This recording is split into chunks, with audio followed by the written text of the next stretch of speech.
সুপ্রিয় দর্শক, আসসালামু আলাইকুম। আপনাদের সবাইকে স্বাগত জানাচ্ছি। এখনকার আলোচনা আপনাদের সঙ্গে আছি আমি সিরাজুল ইসলাম। দর্শক, ইরানের ব্যাপক ভিত্তিক হামলায় বহু সংখ্যক মার্কিন সেনা নিহত হয়েছে। তবে আমেরিকার পক্ষ থেকে দাবি করা হচ্ছে জর্দানে মাত্র 2 জন সেনা নিহত হয়েছে এবং 1 জন সেনা নিখোঁজ হয়েছে। এই যে সেনা নিখোঁজ হয়েছে বা নিহত হয়েছে, এই জন্য মার্কিন প্রশাসন, বিশেষ করে ডোনাল্ড ট্রাম্প খুব ক্ষিপ্ত হয়েছেন। তিনি বলেছেন যে খুব খারাপ একটা জিনিস হয়েছে। ইরান এর পরে হুমকি দিয়েছে আর আগ্রাসন চালালে এর চেয়ে ভয়াবহ জবাব দেওয়া হবে। এদিকে নতুন করে খবর বের হয়েছে, ইরানের হাতে 14,000 কিলোমিটার পাল্লার আন্তঃমহাদেশীয় ক্ষেপণাস্ত্র আছে, যে ক্ষেপণাস্ত্র সহজেই ইরান থেকে আমেরিকার ভূখণ্ডে পৌঁছাতে পারে। আরও তথ্য হচ্ছে, এই ক্ষেপণাস্ত্র পরমাণু ওয়ারহেড বহন করতে পারে। এর সাথে অ্যাডিশনাল তথ্য দিই, ইরানের পররাষ্ট্রমন্ত্রী আব্বাস আরাকচি নাকি তাদের ভাণ্ডারে পরমাণু অস্ত্র থাকার ইঙ্গিত দিয়েছেন। তিনি বলেছেন, ইসরায়েলও শান্তি চাই, আমরা ইসরায়েল সফরে যাব তাদের পরমাণু অস্ত্র আছে কিনা সেটা দেখার জন্য। যদি তাদের না থাকে তাহলে আমরাও দেখতে দেব। এই জায়গা থেকে অনেকে মনে করছেন যে আব্বাস আরাকচি ঠিক এই কথা বলেছেন, যদি তাদের থাকে তাহলে আমাদেরও থাকবে, যদি তাদের না থাকে তাহলে আমাদেরও থাকবে না। তার মানে অনেকেই মনে করছেন যে এই কথার ভেতর দিয়ে বেসিক্যালি ইরানের পরমাণু অস্ত্র থাকার একটা ইঙ্গিত পাওয়া যাচ্ছে। আমরা তো কয়েকদিন আগেই বলেছি যে ইরানের হাতে হাইড্রোজেন বোমা আছে বলে খবর বের হয়েছে। সবচেয়ে বড় প্রশ্ন দেখা দিয়েছে আমার কাছে, যেটা দর্শক আপনাদের কি মনে হয় আপনারা বলবেন। জার্মানি থেকে অনেকগুলো F-16 যুদ্ধ বিমান নিয়ে আসছে মধ্যপ্রাচ্যে, এবং ব্রিটেন থেকে বেশ কিছু F-35 যুদ্ধ বিমান আনতে হচ্ছে আমেরিকাকে মধ্যপ্রাচ্যে ইরানের সাথে যুদ্ধ করার জন্য। আমার এখানে প্রশ্ন হচ্ছে, মধ্যপ্রাচ্যে ইরাকে, জর্দানে, সিরিয়ায়, সৌদি আরবে, কুয়েতে, বাহরাইনে, সংযুক্ত আরব আমিরাতে, কাতারে, ওমানে, এই সমস্ত জায়গায় যে এত বিমান মোতায়েন ছিল, এরপরেও কেন এখন জার্মানি এবং ব্রিটেন থেকে আমেরিকাকে নতুন করে যুদ্ধ বিমান আনতে হচ্ছে? তাহলে আগের সে সমস্ত বিমান কোথায় গেল? ধ্বংস হয়ে গেছে, অকেজো হয়ে গেছে, নাকি সে সমস্ত বিমান আছে? আরও অনেক বিমান এনে একসাথে ইরানের উপরে একেবারে চরমতম হামলা চালাবে। আসলে কোনটা? আমি আরেকটা ছোট্ট খবর দিয়ে বিস্তারিত আলোচনায় চলে যাই। গত কয়েকদিন আগে মার্কিন কংগ্রেসের প্রতিনিধি পরিষদে ভোটাভুটি হলো না? আমেরিকাকে সামরিক এবং অর্থনৈতিক সহযোগিতা বন্ধ করতে হবে, এই জন্য রিপাবলিকান দলের একজন প্রতিনিধি পরিষদ সদস্য প্রস্তাব এনেছিলেন। সেই প্রস্তাবের পক্ষে বিপক্ষে ভোটাভুটি হলো। তাতে 104 জন ডেমোক্র্যাটিক সদস্য ভোট দিয়েছিলেন যে হ্যাঁ, ইসরায়েলকে এই সহযোগিতা বন্ধ করা হোক। যারা এই প্রস্তাবের পক্ষে ভোট দিয়েছিলেন তাদেরকে এখন আর টাকা দেবে না ইসরায়েলি লবি আইপ্যাক। গতকাল তারা এই ঘোষণা দিয়েছে। তার মানে ইরানের উপর আমেরিকা ইসরায়েলের এই যুদ্ধ আসলে শুধু মধ্যপ্রাচ্য না, সারা বিশ্বের রাজনীতি, বিশেষ করে আমেরিকার পলিটিক্স, ইকোনমিক্স, যে পলিটিক্যাল স্ট্র্যাটেজি, ইন্টারেস্ট, অনেক কিছু পাল্টে দিল। সুপ্রিয় দর্শক, এতক্ষণ যে বিষয়গুলো বললাম, এই বিষয়গুলো নিয়েই আমি আপনাদের সাথে বিস্তারিত আলোচনা করব। আশা করি আপনারা শেষ পর্যন্ত সঙ্গে থাকবেন। আর ভিডিও ভালো লাগলে সবসময়ের মতোই বলি, লাইক, কমেন্ট, শেয়ার করবেন এবং চ্যানেলটি সাবস্ক্রাইব করে সাথে থাকবেন প্লিজ। দর্শক, চলুন আমরা বিস্তারিত আলোচনা করি। বিস্তারিত আলোচনার শুরুতে আমি সিএনএনের একটা ছোট্ট বিশ্লেষণের মূল বক্তব্য তুলে ধরে শুরু করি। সেটা হচ্ছে, সিএনএনের একটি বিশ্লেষণে বলা হচ্ছে, মার্কিন প্রেসিডেন্ট ডোনাল্ড ট্রাম্প আমেরিকাকে নতুন করে আরেকটি দীর্ঘস্থায়ী যুদ্ধের ভেতরে জড়িয়ে ফেলেছে। আর মিডল ইস্ট ইনস্টিটিউশনের একজন ফেলো বলছেন যে ডোনাল্ড ট্রাম্প এমন এক ফাঁদে পড়েছেন যেখান থেকে প্রতিদিন যুদ্ধের মাত্রা বাড়াতে বাধ্য হচ্ছেন বা যুদ্ধ করতে বাধ্য হচ্ছেন। এই যুদ্ধ থেকে বেরিয়ে আসার কোনো স্কোপ তিনি পাচ্ছেন না। এর কারণ কি? এই যে যুদ্ধ থেকে তিনি বেরিয়ে যেতে পারছেন না, তার কারণ কি? এটার আমি বিস্তারিত ব্যাখ্যা বিশ্লেষণ আশা করি করব। তো জর্দানে মার্কিন সেনা আহত, নিহত এবং আরও কি কি ঘটেছে সেগুলো একটু বলি। হয়তো এরই মধ্যে আপনারা খবর জেনেছেন, তারপরেও আরও ভেতরগত কিছু তথ্য আশা করি আমি দিতে পারবো, পাবেন আপনারা। জর্দানে এমন মারাত্মক হামলা চালিয়েছে যে সামরিক মেসে যেখানে সেনারা থাকে, খাওয়া দাওয়া করে, সেই জায়গায় একেবারে ডাইরেক্ট ক্ষেপণাস্ত্র হামলা হয়েছে, একেবারে ডাইরেক্ট। এবং বিভিন্ন ভিডিওতে দেখা যাচ্ছে যে আমেরিকা পেট্রিয়ট ক্ষেপণাস্ত্র দিয়ে ইরানি ক্ষেপণাস্ত্র প্রতিহত করার, ইন্টারসেপ্ট করার চেষ্টা করেছে, কিন্তু একটাও কাজ আসেনি। সব ক্ষেপণাস্ত্র এর দিকে ঘোরাঘুরি করছে, ওর ভিতর দিয়েই ইরানের ক্ষেপণাস্ত্র লক্ষ্যবস্তুতে আঘাত হানছে। এবং বিভিন্ন সূত্র থেকে বলা হচ্ছে, আমি তো আগেই বলেছি, ইরানও বলছিল যে আমরা এখনও আমাদের গুরুত্বপূর্ণ ক্ষেপণাস্ত্রগুলো ব্যবহার করিনি, নতুন নতুন যে সমস্ত ইনভেনশন আছে, নতুন নতুন যে সমস্ত ক্ষেপণাস্ত্র, অস্ত্র, সামরিক সরঞ্জাম আছে, এর অনেক কিছু এখনও আনটাস্ট, এখন ধরেনি, ছুঁয়ে দেখেনি ইরান। তো এখন যে সমস্ত ক্ষেপণাস্ত্র ব্যবহার করা হচ্ছে, ইরান ব্যবহার করছে, তার বেশিরভাগই খাইবার শেখান, ফাতা 110, তারপরে ক্ষুদ্রম সাহার, এই সমস্ত বড় বড় ক্ষেপণাস্ত্র, যে সমস্ত হাইপারসনিক এবং ব্যালিস্টিক মিসাইল, এই সমস্ত ক্ষেপণাস্ত্র এত গতিতে আঘাত হানে যে এই সমস্ত ক্ষেপণাস্ত্র ঠেকানোর মতো কোনো প্রযুক্তি আমেরিকা ইসরায়েলের হাতে নেই। তাহলে উপায় কি? কোনো উপায় নেই, নিরুপায়।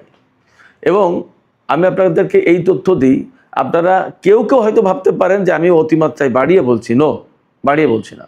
ঘটনা এমন ঘটেছে, মধ্যপ্রাচ্যে গত 7-8 দিনে ইরান এমন হামলা চালিয়েছে যে মধ্যপ্রাচ্যে যে সমস্ত মার্কিন ঘাঁটি ছিল, আগের যুদ্ধে যা ক্ষয়ক্ষতি ছিল, কিছু কিছু মেরামত করার চেষ্টা করেছে নিশ্চয়ই মাঝখানে যুদ্ধবিরতির সুযোগ নিয়ে। গত 7-8 দিনের হামলায় ইরান এই সমস্ত ঘাঁটির বেশিরভাগই ধ্বংস করে ফেলেছে, বেশিরভাগই।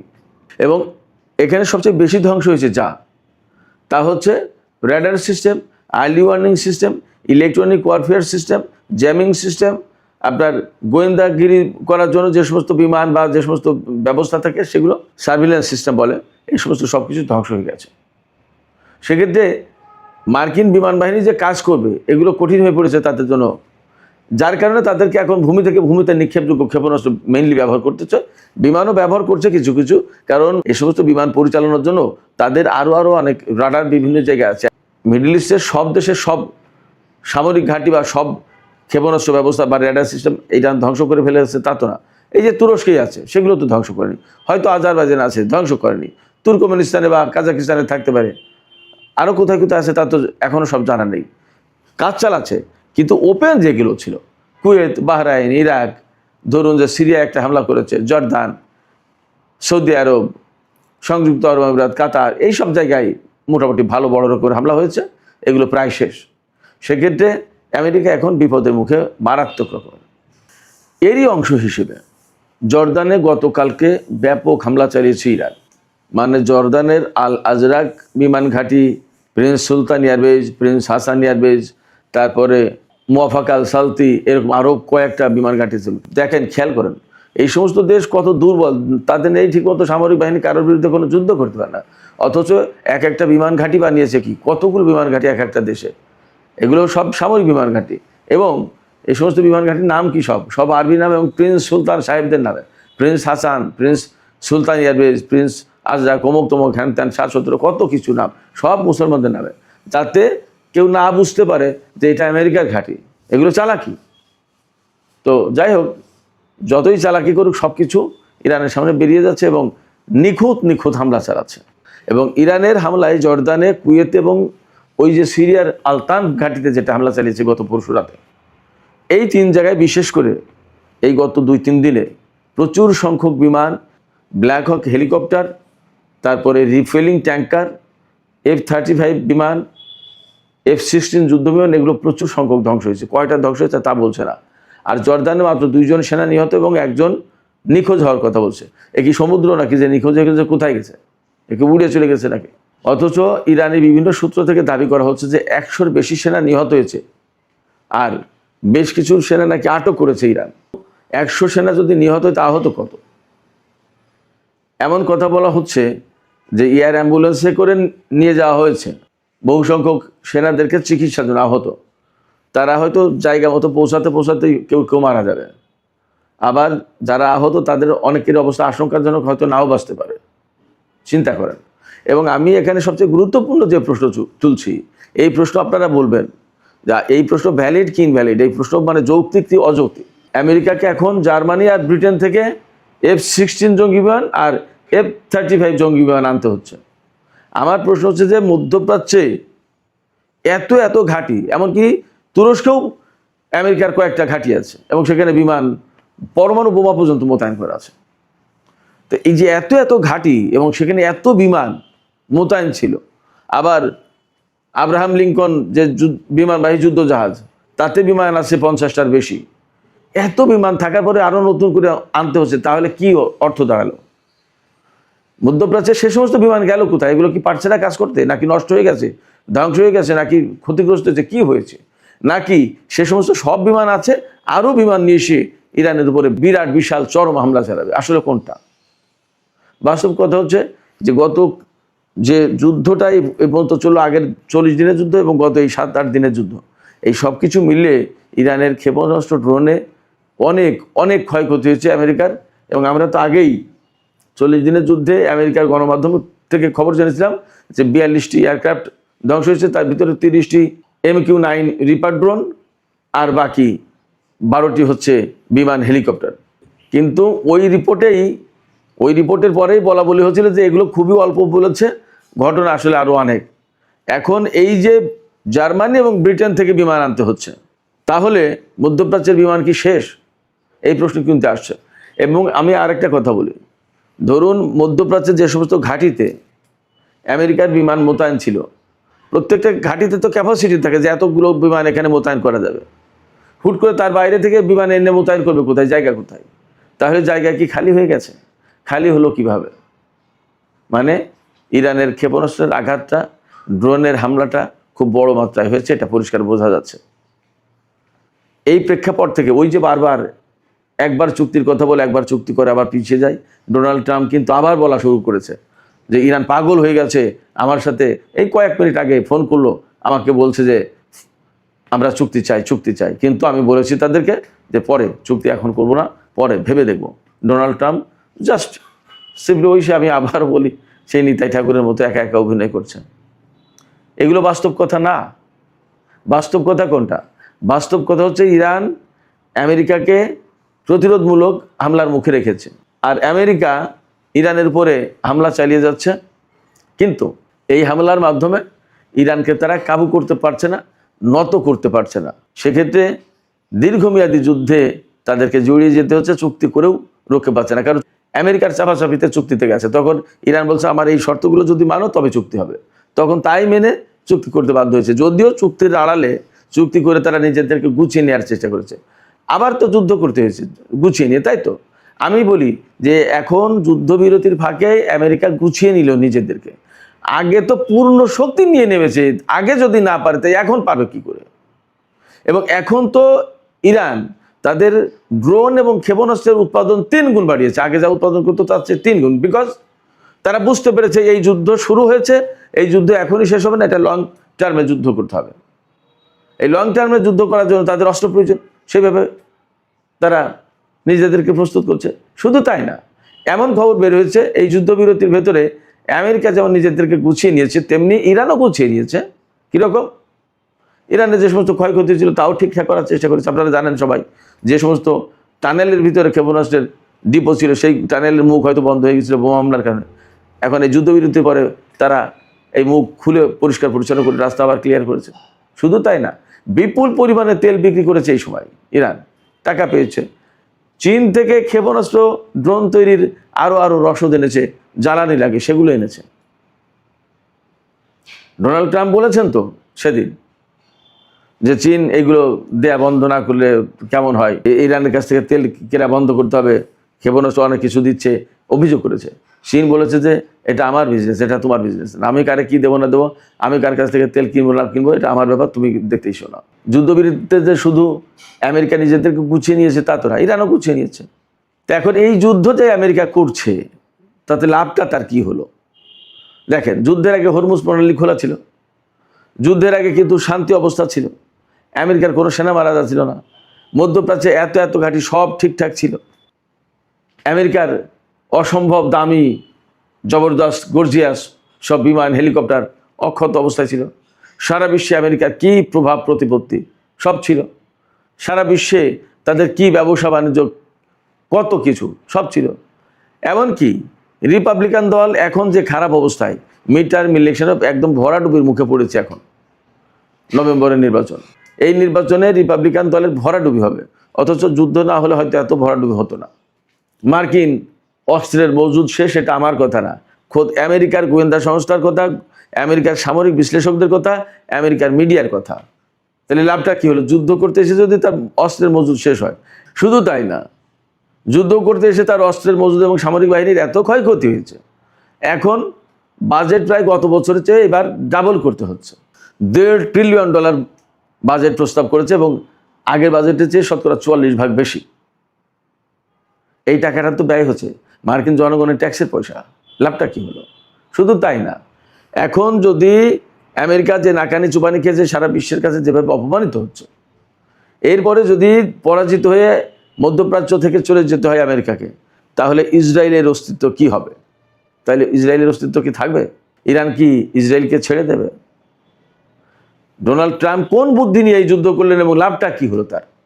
শুধু তাই না, মার্কিন রাজনীতিতে এই যুদ্ধ কতটা মারাত্মক প্রভাব ফেলেছে দেখুন।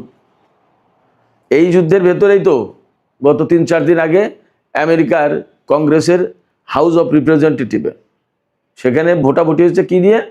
ইসরায়েলকে আমরা আর সামরিক সাহায্য দেব না, আমেরিকার টাকা তাদেরকে দিতে হবে না, এই প্রস্তাব নিয়ে। এই প্রস্তাব তুলেছে কে? খোদ রিপাবলিকান দল, ডোনাল্ড ট্রাম্পের পার্টির একজন কংগ্রেসম্যান। প্রস্তাবের পক্ষে তিনি তো ভোট দিয়েছেন এবং ডেমোক্র্যাট দলের প্রায় অর্ধেক সদস্য ভোট দিয়েছেন।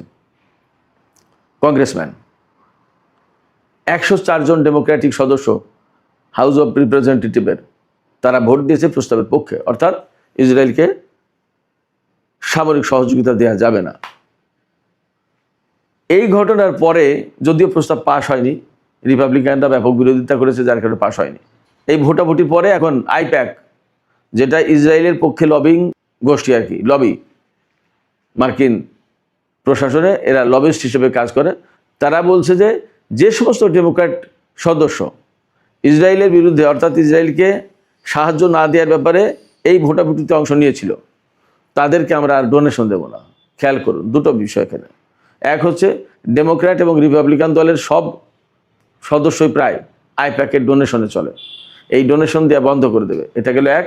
আর আরেকটা হচ্ছে যে আইপ্যাকের কতটা প্রভাব আছে যে তারা মার্কিন কংগ্রেসম্যানদের ডোনেশন বন্ধ করে দেবে। তার মানে মার্কিন রাজনীতি চালায় কারা? এখান থেকে আপনারা পরিষ্কার হন। তো মার্কিন রাজনীতি এইভাবে ওলটপালট হচ্ছে এখন ইরান, ফিলিস্তিন, লেবানন এই যুদ্ধকে কেন্দ্র করে। তাতে লাভটা আমেরিকার কি হয়েছে? আপনারা কি কেউ কার্যত কোনো লাভ দেখাতে পারবেন? মনে হয় পারবেন না। চূড়ান্তভাবে ইরান যে পজিশনে আছে, এই পজিশনে যদি থাকে তাহলে আমেরিকাকে এখান থেকে পরাজিত হয়ে যেতে হবে।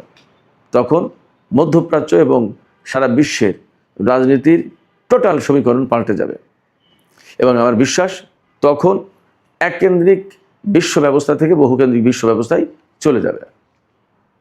সুপ্রিয় দর্শক, আজকের আলোচনা এখানেই শেষ করতে চাইছি। আলোচনা শেষের আগে আমি আপনাদের কাছে মতামত জানতে চাই, আপনারা কি ভাবছেন আসলে এই যুদ্ধের পরিণতি কোথায় যাচ্ছে?